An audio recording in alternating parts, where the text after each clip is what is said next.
Hi everyone. So I'm gonna talk a little bit about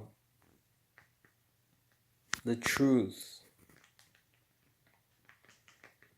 The truth without. I'm gonna try to be reasonable and logical without a judgmental mind as much as possible, because I did study the Bible and I know that we are here in reality and we are not living a fantasy. This is real life. A lot of people think that only because someone studies the Bible and they're a Christian, and if they walk the walk and I just talk the talk, they're considered what? Weak, right? They're considered, in a way, vulnerable to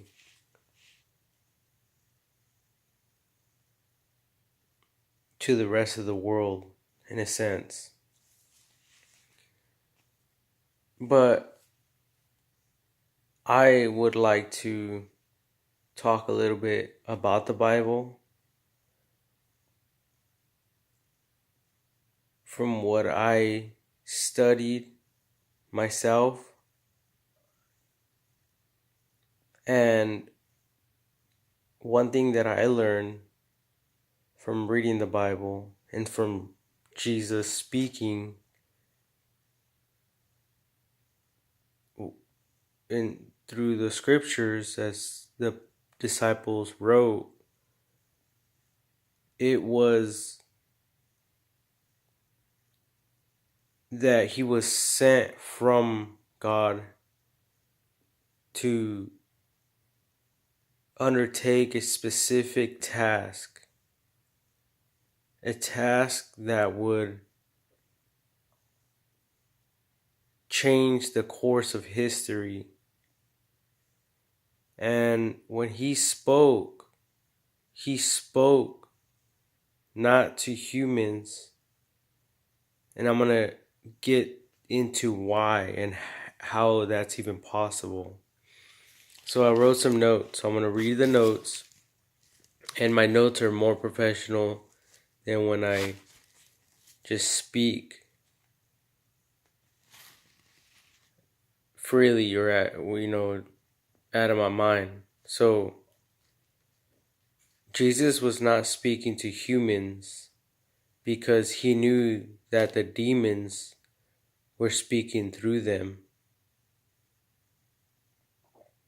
That's one of the reasons he evaluated everything he heard them say.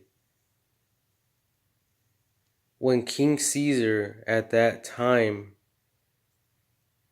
told Jesus that he had the power to release Jesus, what was Jesus' reply? Did he not say something like, the power you have comes from above? Meaning, God who had sent him gave both of them the same amount of power.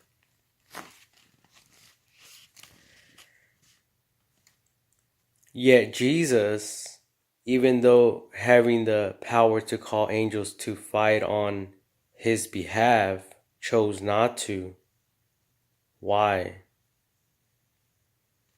Why, you might ask? Well, the answer to that question is simple, and that's because Jesus was sent to fight a different battle that would win a better victory for mankind. That's why. But that was for him to lay down his life for all of us, in a sense. like a soldier would today for his country. The Bible states that we don't fight against each other, but against spiritual forces.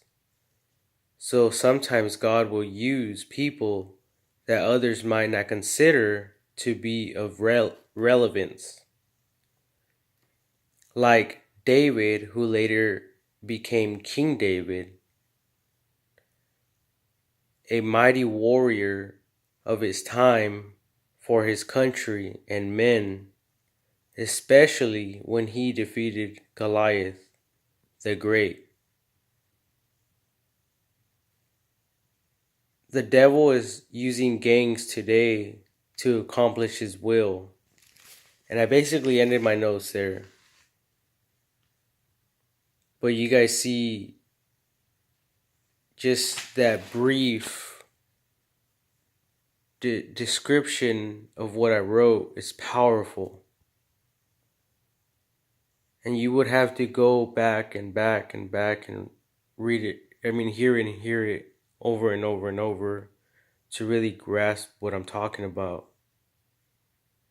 It's a powerful message, and I realized that there's a system. There's a system, and it works the same. The system is there's gangs everywhere. There's people that think they're above other people, and they operate the same way. They love their own people. They hate other people, other different groups, and they're quick to protect their own kind. You know what I mean? So it's crazy how it all works. But it's you could get 10 different gangs, and what do you have? You have the same kind of like the same building blocks in a way, the same foundations and stuff like that in a way. And what was funny to me is when these people get arrested and then they group up together like they weren't enemies. But out here on the streets, they're little pussies. And they divide.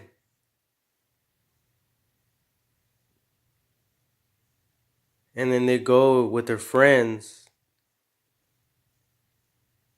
and they talk crap on the other gang, even though they were just hanging out.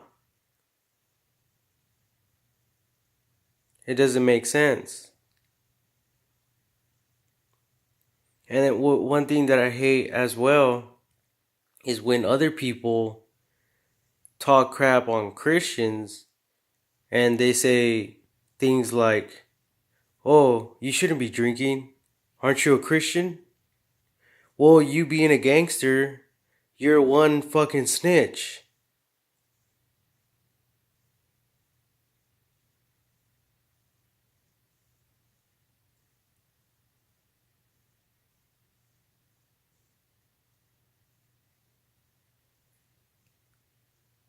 And that's the truth. You know, you want to throw someone under the bus, right? Because that's what you're doing when you say shit like that.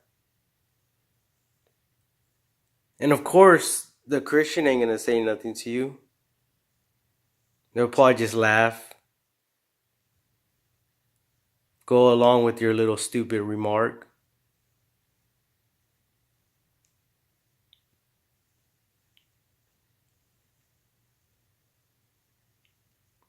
Like, those are things that I've noticed. And a lot of people take advantage of Christians. And I noticed that when I did time in jail, in prison, and I kept all that to myself.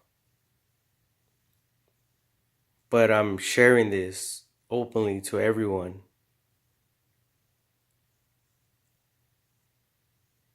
because yeah, there's people, we're not perfect.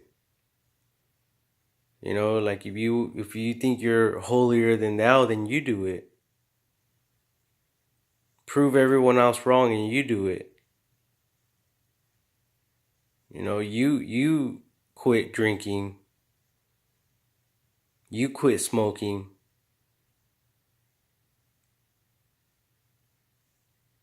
It takes more guts than you think.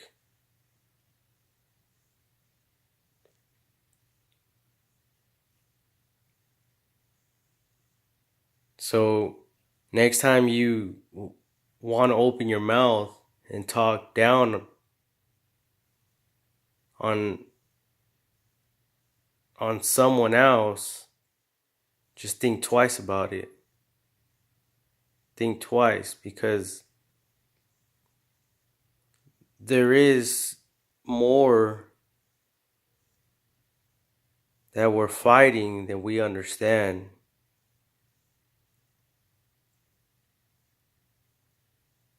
And yes, I cuss. Yes, I can be prideful. And yet I could be humble, very humble. I could be the nicest guy.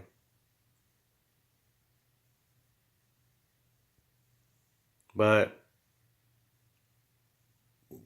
everyone already knows. So it's just better to understand what's really going on. Are you guys listening to me? Have you studied the Bible for yourself?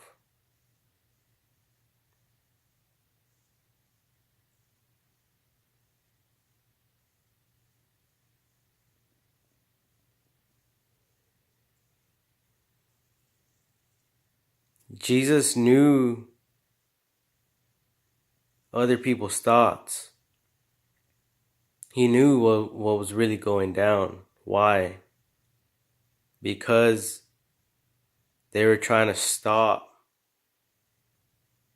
just like anyone else would try to stop a soldier from going in and killing one of their men, right?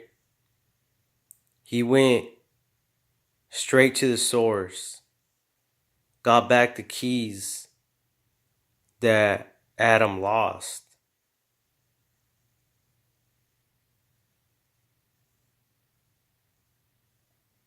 Like your little gang shit, it ain't about shit. You're not running shit. You're not about shit. When an officer goes and pulls you over, what the fuck do? You pull over like a little bitch. Because that's what you will always fucking be. And then you think you're fucking hard, you're gonna end up fucking doing life in prison. And even then, you'll be a little bitch. And all fucking submissive to every fucking order and command that you fucking receive, you little bitch. This is not a fucking game.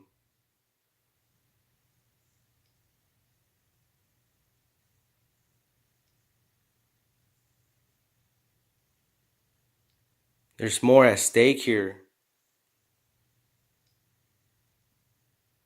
Only because people have fallen willfully to give you the freedom that you have right now. You want to abuse it and use it to your own power and greed.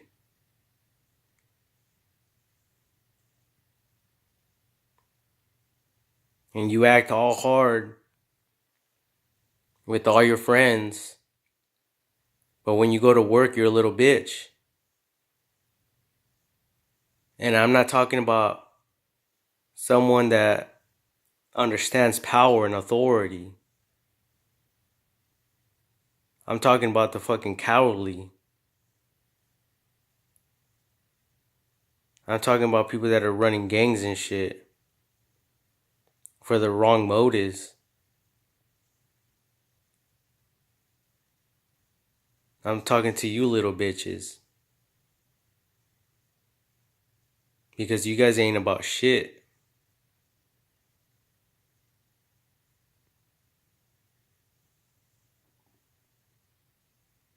You guys talk a good one. You guys talk about doing this, doing that. No one gives a fuck. You'll quickly fucking die out just like the rest of the other motherfuckers that try to fucking raise up and be about something. You're only gonna get so fucking far. What I'm trying to do is preach the gospel. Not to you people that are going to church and that were raised in church. I'm trying to preach the gospel to people that know the scriptures and that know when to call out a Christian because they know the fucking Bible, but yet they're acting like little bitches.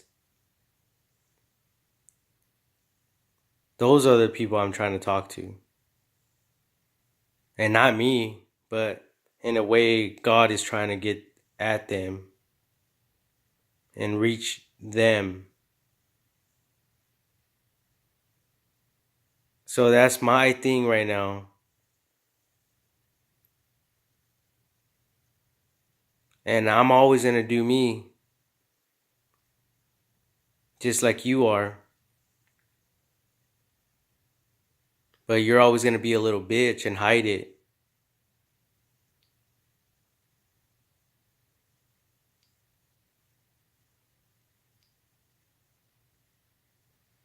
You know, you can try to hide it,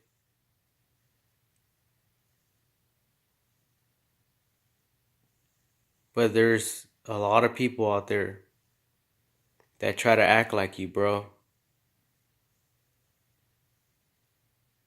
You could be in California, crime rate is up, or you could be in Florida. You'll still find someone like you, dressing like you. Copycats. I don't know who copied who. It doesn't even matter. You go to a different country, there's people there too, doing the same crap. It's like a system. Like, you go to any state, any country, and there's religion. There's same denominations, same organizations. Everywhere you go, there's a soldier in different countries too. So there's a system. There's a power and authority. And my thing is attacking anything that encourages violence. I cuss, sometimes I act foolish, but my real motive is what I'm talking about.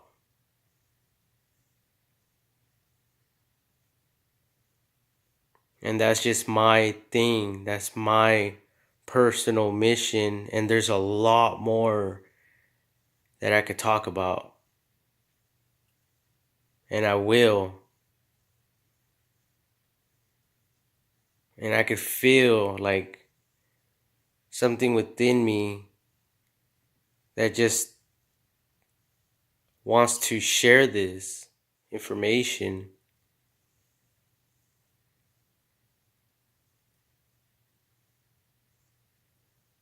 Because I can understand a real soldier that has to go and fight for his country. then comes home and, has to look at his family and other civilians innocently